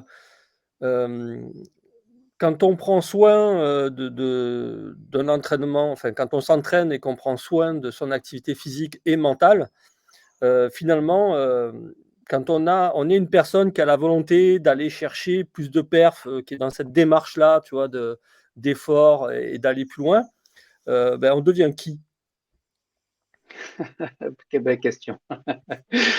On devient qui et j'en sais trop rien, mais c'est sûr que enfin, je pense qu'on a tous besoin de notre petite valve de sécurité par rapport à nos quotidiens, que ce soit professionnel ou personnel. Enfin, c'est pas voilà, il y a des jours qui sont plus ou moins faciles que d'autres. Et Mmh. moi, personnellement, ma valve de sécurité, c'est justement ça, c'est le sport outdoor qui m'aide à faire un reset mental globalement, parce que l'entraînement physique, je pourrais le trouver ailleurs, mais en outdoor, bah voilà, tu as les éléments qui se rajoutent à ça, les conditions atmosphériques qui peut-être, bah, une fois encore, te sortent un petit peu de ton confort, qui t'obligent à pousser derrière, enfin, aller chercher des ressources qui seraient peut-être pas nécessaires dans d'autres sports, dans des conditions un peu plus favorables. Donc, donc voilà, moi, c'est vraiment comme ça que je le vois, c'est-à-dire on a tous besoin de cette petite valve de sécurité, cette petite soupape. Et, Ouais, euh, et moi, c'est clairement le sport de plein air qui me le donne. ouais. Mmh. OK. Ouais, Stéphane, ouais, tu voulais, Il y a un truc oui? très intéressant dans ce que tu dis, parce que j'avais sorti ton profil pour l'avoir sous les yeux au cas où on aille traîner un peu dans les interstices du cerveau. Et ton profil soutien, c'est un profil sensitif. Et quand tu dis que ben, l'outdoor, tu dois faire un effort d'endurance en salle ou alors être dans la nature et où tu as tous tes sens qui sont déjà en éveil et puis stimulés, bah, c'est complètement différent. Et là, Mais tu regarderas ta fiche avec ton profil soutien et tu verras que c'est externe et sensitif. Donc, tu as besoin de l'apport externe et que c'est sensitif. C'est assez. Voilà, petite remarque comme ça en passant sur petite le remarque profil. comme ça en passant qui est toujours valable après juste une demi-heure de testing la première fois qu'on s'est vu. Donc c'est là où ça reste bluffant. C'est assez rigolo. Ouais. OK, Pour rebondir sur mais ta question, 2 secondes, ouais, Johan, vas-y. Stéphane, je pense que vous êtes d'accord avec moi. Ce que je trouve assez remarquable, hein, on a eu Quentin, 18 ans la semaine dernière, donc on peut dire qu'il est peut-être à l'aube de sa carrière sportive, en tout cas, j'allais dire, loin de son apogée. Mais moi, ce qui me marque quand tu demandes on devient qui, c'est on devient, je trouve ce qui les caractérise, en tout cas Edouard et Quentin que vous pouvez suivre là sur les webinaires, c'est que ça devient des personnes d'une humilité, d'une facilité d'abord, d'une posée, vraiment épanouie, et c'est assez marquant que, que, que, que ces gens-là, qui sont quand même pour beaucoup un peu dans les posters, dans nos chambres, ou en tout cas qu'on imagine, en fait, deviennent ces gens-là, quoi. C'est-à-dire loin d'une vedette, mais plutôt voilà, vraiment une personne épanouie et ouverte au monde et aux autres. Ouais, ouais, c'est ça. C'est ce qui ressort aussi de notre entretien. Et bon, c'est la première fois, Edouard, qu'on discute ensemble, hein, qu'on se voit même à distance. Mais tu te rappelles ce qu'avait sorti Quentin sur, en gros, tout ça, ça lui avait apporté quoi? Tu te rappelles ce qu'il avait. Oui, oui, il a dit je suis épanoui. Voilà. Je suis devenu une Et- personne épanouie à 18 ans, quoi. Et À 18 ans, c'est pas mal. ouais, hein, c'est déjà plus tôt. Moi, je n'étais pas, clairement pas à 18 ans, non. Ça marchait pas. c'est ça. Mais c'est génial parce que, au final, on pourrait penser que le mental, c'est la volonté, la niaque, l'abnégation, la persévérance, ouais, et en fait, là, voilà, tu es la deuxième personne qu'on interviewe et qu'est-ce qu'on sent au final? On sent, de la stabilité, on sent, Ouais. du calme, on sent de la maîtrise, donc peu importe. Bon là, Quentin avait 18 ans, mais c'est ça qu'on sent, finalement le message et ce que vous dégagez, hein, et ce que tu dégages, toi aussi. Mais je pense que tu as utilisé un bon mot, c'est de la maîtrise. C'est-à-dire que quand tu recherches la haute performance, tu as besoin de maîtriser ton sujet. Donc, où tu es capable d'un coup d'essai, mais bon, voilà, c'est un one-shot, et puis après, on n'entend plus parler de toi. Mais si tu veux durer, si tu veux, voilà, si c'est vraiment ça que tu as envie de faire sur la longueur, je pense que tu es obligé de maîtriser ton sujet de A à Z. Et donc, c'est ça. donc la maîtrise, tu l'as effectivement, enfin, maîtrise et stabilité, c'est quand même assez synonyme. Si tu veux, voilà, si ceux qui nous regardent veulent avoir de la performance durable, et pas à réaction, parce qu'on peut tous faire des exploits et être en réaction, mais performer durablement, c'est à la fois simple et complexe. Et en tout cas, c'est cette énergie-là qui permettra en tout cas de l'avoir. Donc, merci pour tes réponses, et Stéphane pour ce questionnement. Est-ce que vous avez quelque chose à rajouter avant que je propose les 4-5 questions qu'on a sous le coude? Ou c'est OK? Stéphane, Thierry? Moi, juste dire que on a vu effectivement quelqu'un qui a déjà un gros palmarès, qui a déjà un gros vécu et qui va pas forcément chercher des meilleures performances, mais une meilleure façon d'atteindre peut-être les mêmes performances avec une sorte d'économie, une sorte de confort, pas de confort, j'y vais tranquille, mais voilà, d'optimisation, d'efficience, de recherche d'efficience dans la pratique. Et on voit que le travail mental et les approches que peuvent être le mental pur ou les prefs, c'est pas juste pour traiter quelque chose, ça peut être un apport supplémentaire de l'existant ou de la modification d'existant pour améliorer déjà l'existant, quoi. Et je trouve que c'est un très très bel exemple de cette approche où effectivement encore à l'heure actuelle, l'approche mentale, on vient traiter un problème plutôt que de l'inclure dans un système d'optimisation et de recherche de perf. Et je trouvais que ça vraiment très très intéressant dans ce que nous a expliqué Edouard. Je partage. Merci. OK. Alors, écoute Édouard, on a quelques questions, Volontiers. à te poser, voilà. Alors, je transmets, hein, voilà, je transmets les questions. Alors, la 1re, c'est tu as parlé, quand tu es arrivé dans l'équipe, donc motorsport là, c'est, que tu as parlé que tu as été le meilleur en faible parce que finalement ils avaient tous remporté le Dakar et pas toi. Ouais. Comment tu as géré la pression mentalement? Écoute, là-dessus, moi, j'ai eu la chance d'être avec un pilote enfin, qui a compris ma situation et donc qui a essayé de me faciliter la vie. Parce que là aussi, il fallait quand même que le pilote soit de ma partie. Il y a d'autres exemples où ça aurait été nettement plus compliqué. Et donc c'est vrai que Stéphane, donc Peter Hansel, lui, a essayé de me faciliter la vie en m'apportant un petit peu son expérience, en essayant de me tranquilliser quand il voyait que la situation était assez tendue. Donc c'est sûr que là-dessus, j'ai été chanceux parce que je suis tombé en face d'une personne qui comprenait. Et une fois encore, avec les expériences passées que j'avais pu avoir, même si c'était à un autre niveau, c'est pas forcément comme ça que ça se passe. C'est habituellement, voilà, tu fais partie enfin, le copilote, il fait assez facilement partie du package, comme les roues de secours ou le plein d'essence. Et donc on n'a pas forcément à côté de soi des pilotes qui sont accueillants et bienveillants. Mais par chance, c'était mon cas. Donc ça, c'était quand même une vraie source voilà, de soutien. Et après, voilà, comment j'ai géré la pression? Tout simplement en essayant de rester le plus calme possible parce que je suis totalement convaincu que l'agitation n'apporte que de l'agitation. Enfin, c'est un cercle vicieux. Donc, je voulais vraiment pas que ce soit moi la source de troubles dans l'habitacle. Donc, peu importe la situation, c'est vraiment le calme que je recherchais en premier. Quitte à réfléchir quelques secondes de plus avant de répondre ou de prendre une décision. Mais voilà, pour moi, c'était le facteur numéro 1 de performance dans ces conditions-là. C'était vraiment le fait de rester calme tout le temps. Donc Mais une fois encore, je le répète, c'est pas une recette magique et ça aurait peut-être pas marché avec d'autres pilotes. Ça marchait dans ce cadre-là avec ce pilote-là, qui a lui aussi besoin de calme. Mm. Euh, mais voilà, si on tombe avec quelqu'un d'un peu plus agité qui a besoin de recevoir des inputs un peu plus directs, il aurait peut-être fallu faire différemment. Ouais, tu veux dire qu'il aurait donc il faut faire preuve aussi, d'adaptabilité, c'est ça? Ah bah c'est le fact. Oui, bah clairement. Enfin, il faut vraiment comprendre avec qui on est à côté, enfin avec qui on est dans la voiture.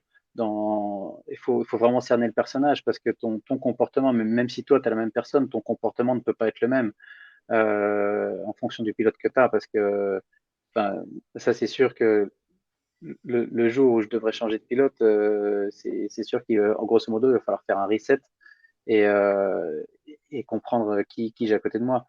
Mmh. Parce que même si c'est le même job, c'est pas le même langage au final, ni le même langage vocal, ni même le même langage corporel. Donc c'est vrai que le premier job à faire, c'est avec qui je suis en voiture. Parce que c'est vrai que bah, au final, on est 3 semaines non-stop. Hein, c'est con, mais même avec nos épouses, on n'est jamais autant de temps ensemble. Parce que là, c'est 3 semaines, 24 sur 24. On se quitte pas, même pour dormir, on est dans le même camping-car, voilà, on mange ensemble, on fait tout ensemble pendant 3 semaines. Donc il faut quand même trouver des clés enfin, il faut quand même se supporter. Enfin, Mmh. moi, j'ai la chance qu'il n'y a absolument aucune tension avec Stéphane Peterhansel, mais c'est sûr qu'avec un autre pilote, une autre personnalité, ça serait probablement différent. Donc c'est sûr que le premier job, c'est ça, c'est Ouais. comprendre avec qui on doit performer. Ouais, mais Donc c'est un super conseil. C'est un super conseil parce que du coup, tu sais, ce que tu es en train de dire, ça veut dire que quelque part, tu prends la responsabilité, de la performance quelque part. C'est-à-dire que ouais, de cette manière-là, tu arrives à être en maîtrise par la réflexion de comment il faut justement s'adapter à la personnalité, à mon écosystème finalement dans lequel je suis bien sûr. et ça te permet de ne pas être en réaction mais en proaction finalement par rapport à ça. Ouais, parce qu'au final, enfin, c'est de toute façon le rôle du copilote d'être responsable déjà de la voiture, enfin, tout ce qui se passe en relation avec la voiture. Et au final, bah, enfin, pour moi, ça fait partie du job de copilote, effectivement, d'être responsable de l'atmosphère dans l'habitacle, Mmh, parce que, enfin, voilà, les réactions du pilote, elles doivent être extrêmement précises. Donc, si on lui crée pas un environnement confortable ou en tout cas qui lui convient à lui, on se tire une balle dans le pied au final. tout à fait, ouais. Ouais, ouais, c'est clair, c'est clair. Merci pour cette réponse. Je t'en prie. Un peu, dans le donc par rapport à ton métier, justement aussi, c'est quelle capacité mentale est la plus sollicitée dans ton sport et comment tu l'entretiens? Ouais, clairement, je pense que c'est la capacité. Enfin, il y en a deux pour moi. C'est la capacité à rester concentré, extrêmement concentré pendant des heures, non-stop. On a vraiment pas de pause, jamais. Quand je dis pendant des heures, c'est entre 6 et 8 heures où on s'arrête même pas. Enfin, voilà, c'est con à dire, mais il n'y a pas une minute de repos.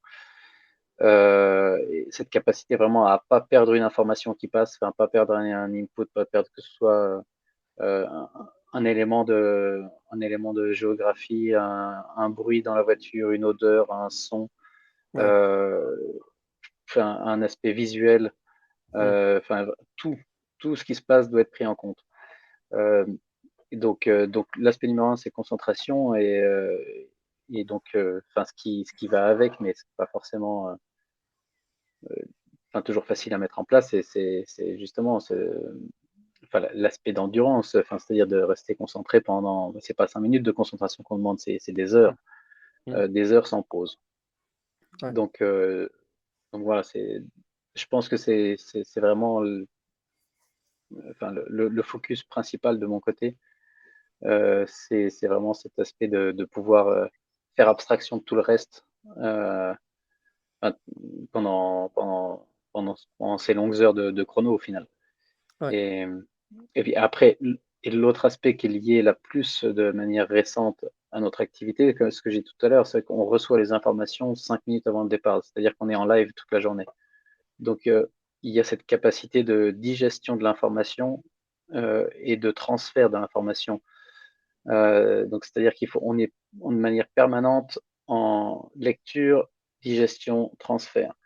Et en fait, on n'a pas le temps de se répéter les choses. Donc, il faut vraiment que ce soit extrêmement sélectif et rapide. Parce que ce que j'ai dit tout à l'heure, c'est pas une blague comme ça en passant. C'est que réellement, une seconde de retard, ça peut foutre la journée en l'air. Et sauf une seconde de retard ou alors trop ou pas assez d'infos. Donc là aussi, il y a un gros travail de savoir de quoi le pilote a besoin et grosso modo filtrer tout le reste. Donc, ça, c'est deux aspects qui sont assez spécifiques à notre discipline, mais c'est sûr que c'est hyper important de savoir rester concentré et voilà, être flexible mentalement pour ne donner que les bonnes infos et surtout pas toutes les infos. Ouais, ok. Merci Stéphane. Ouais. Ouais, pour ajouter un petit peu, pour que les gens comprennent bien ce que fait Edouard, c'est qu'en plus, il a un véhicule électrique. Et au-delà de gérer la navigation en temps réel ou quasiment réel, avec tout ce qu'il vient d'expliquer aussi bien, enfin précisément et ponctuellement, il doit gérer en plus, contrairement aux autres qui ont un moteur classique, une gestion, alors qu'il peut en parler mieux que moi, mais il doit gérer la gestion de la consommation électrique, la répartition, je ne sais pas trop, moi j'y connais rien, il m'a expliqué ça en gros, mais globalement, l'outil qu'ils utilisent en plus lui donne une tâche supplémentaire par rapport à toutes les tâches qu'il a à accomplir, et des tâches aussi cérébrales, et purement, il n'y a pas quelque chose de mécanique à faire en plus, c'est focus sur deux systèmes différents en même temps et à gérer d'une manière optimisée aussi. Donc c'est quand même c'est chaud à voir. Enfin, je sais pas, tu peux peut-être en parler mieux que moi, mais globalement. Juste deux mots là-dessus, mais c'est vrai que là, Audi a fait le choix d'arriver en rallye raid avec un projet qui est techniquement innovant, très disruptif, c'est-à-dire qu'ils veulent gagner les rallye raids qui ne sont par définition des épreuves d'endurance et donc de longue distance avec un véhicule 100% électrique. Donc nous, on a le véhicule se meut que grâce au moteur électrique. Là-dessus, on est déjà 100% électrique. Par contre, les distances qu'on a à couvrir sont tellement importantes qu'on ne peut pas le faire que grâce à des batteries. Donc, on est obligé d'avoir un moteur thermique en plus dans la voiture qui recharge ses batteries. Donc, ce qui fait qu'au final, on a 4 moteurs dans la voiture. On a 3 moteurs électriques plus un moteur thermique. Le tout doit évidemment marcher et performer au mieux ensemble. Avec cette spécificité-là qu'on ne peut pas recharger autant d'énergie qu'on ne consomme. Donc, ce qui fait qu'on est toujours dans cette balance un petit peu de l'énergie. Donc, ce qui veut dire que dans la voiture, on doit gérer aussi le niveau le niveau de puissance qu'on a à disposition. Et donc, à moi, en tant que copilote, d'essayer d'anticiper au maximum pour que le pilote, justement, n'ait pas besoin de relâcher l'accélérateur. Parce que si ça serait, entre parenthèses, hyper frustrant pour tout le monde de devoir se dire bah voilà, maintenant, il faut que tu relâches l'accélérateur parce qu'on n'a plus assez de puissance à disposition, parce qu'on a mal géré avant. Donc c'est vrai que cet aspect d'innovation technique rajoute un petit peu de travail cérébral parce qu'il faut qu'effectivement dans la voiture les choses soient gérées correctement et à temps.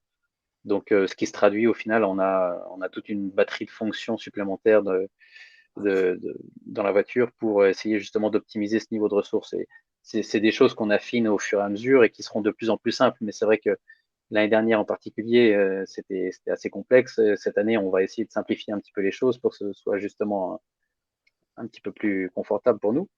Mais c'est vrai que cet aspect d'innovation technique, voilà, ça rajoute un peu de devoir à la maison, quoi. D'accord, ok. Ouais, ça rajoute un peu de complications, ok. Et donc justement, donc là tu parles finalement de champ d'attention, donc Oui. pour être alerte à tout ce qui se passe, et puis de concentration, de vigilance, voilà. Ça, ce sont des facultés naturelles ou que tu as dû développer? Je pense pas que ce soit. Enfin, c'était pas forcément ma caractéristique première quand j'étais étudiant, clairement. Donc, je dirais que c'est plutôt quelque chose que j'ai développé par envie, par passion. Enfin, voilà, j'avais un objectif. Qu'est-ce qu'il faut que je mette dans ma valise pour rejoindre cet objectif-là? D'accord. Donc voilà, donc grosso modo, c'est préparer ses bagages, quoi. Je me suis, enfin, donc ça, c'est plutôt quelque chose que j'ai travaillé plutôt que j'avais de manière innée. Ouais. Donc après, je suis pas quelqu'un qui est trop bordélique, donc c'était pas non plus c'était pas une grosse complication, mais c'était pas non plus naturel. OK. OK. Il y a 2 questions, qui sont un peu plus d'ordre personnel, donc sens-toi libre, hein, de répondre ou pas. Donc la 1re, c'est d'où vient cette volonté, voilà, d'enchaîner et de rester dans la perf, focus sur un objectif et de savoir mettre les ingrédients qu'il faut pour atteindre un objectif, selon toi? D'où ça vient, j'en sais trop rien. C'est sûr que moi, enfin, pour moi, il y a un besoin viscéral d'explorer, enfin, de me mettre tout seul en difficulté, d'explorer un petit peu mes limites. Ça, si je le retrouve pas dans l'activité rallye raid, et encore, de temps en temps, il y a quand même des moments où c'est un petit peu borderline.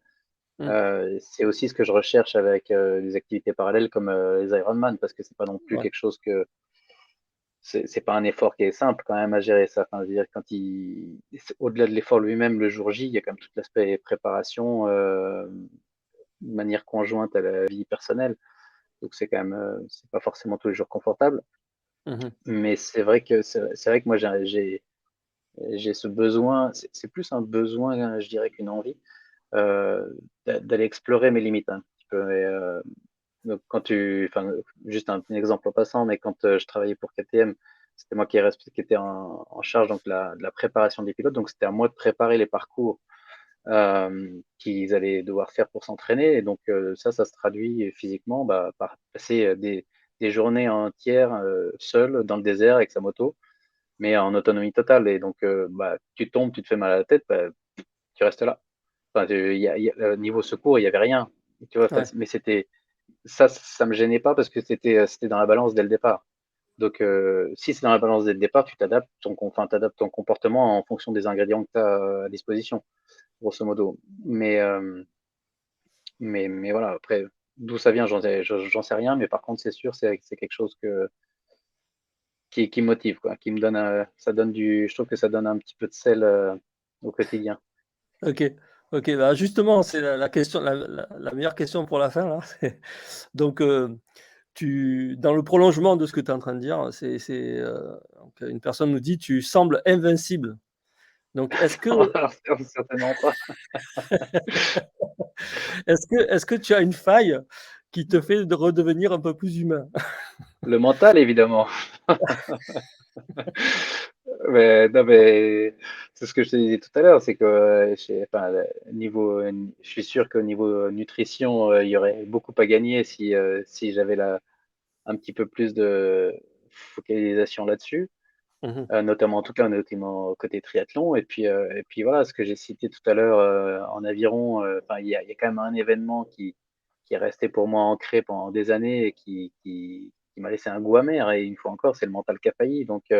Mmh. Donc c'est sûr qu'aujourd'hui, là où j'ai merdé à cause du mental et pas à cause du physique. Et Ouais, c'est aussi pour ça que justement, il est temps de s'y mettre, quoi. Il est temps de bosser là-dessus parce que j'ai pas forcément envie d'avoir encore plein de regrets. Donc, une fois ouais. que tu te rends compte que tes regrets sont dus essentiellement au mental, voilà, je pense que enfin, ouais. En tout cas, c'est ma limite personnelle. Enfin, c'est clairement à cause de ça que j'ai raté quelques objectifs. Donc c'est aussi Bon, pour ça que je bosse, enfin que j'essaye. ouais, ouais. Bon, tu en as quand même beaucoup atteint d'objectifs donc Ah, mais il en reste d'autres, donc c'est déjà pas mal. Le capital est bon de départ.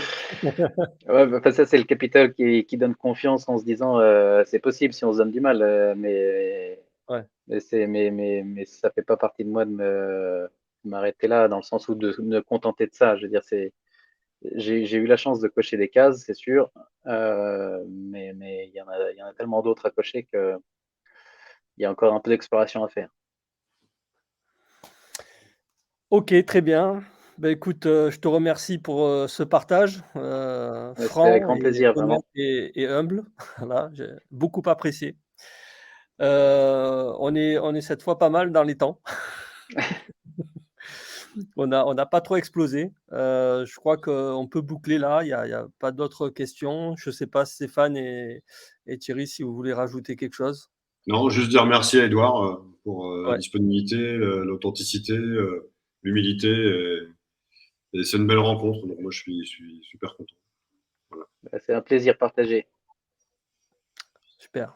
Je n'ai Thierry? rien à ajouter. Je ne connaissais pas du tout Edouard. Je suis un lecteur de l'équipe, mais voilà, je savais qu'il avait gagné parce qu'on avait parlé de son nouveau copilote. Donc voilà, mais je ne connaissais pas du tout. Et en plus, c'est pas des gens qu'on met en lumière, hein, Edouard, le copilote. Non, Hein, c'est une caractéristique du copilote, on reste dans l'ombre et voilà. honnêtement, ça me va bien. Voilà, et ben justement, voilà, dans l'ombre et performant, bravo. Je suis vraiment impressionné et sous le charme de ces gens Merci, c'est d'une gentil. humilité extraordinaire. Quoi. Eh bien, très bien. Écoute, Edouard, au plaisir de se rencontrer à une occasion. Voilà. Avec grand plaisir, ouais. Le prochain coup, on trouvera le moment de faire ça physiquement, ce sera plus sympa. Bien sûr, on aura des occasions. Messieurs, je vous souhaite une bonne fin de soirée. Je vous remercie pour votre participation et cet échange magnifique. Merci Je à tous les trois et vous dis Bonne à soirée à très tous. bientôt en à clôture. Ouais. bientôt. Salut. Merci, bonne Au soirée. revoir.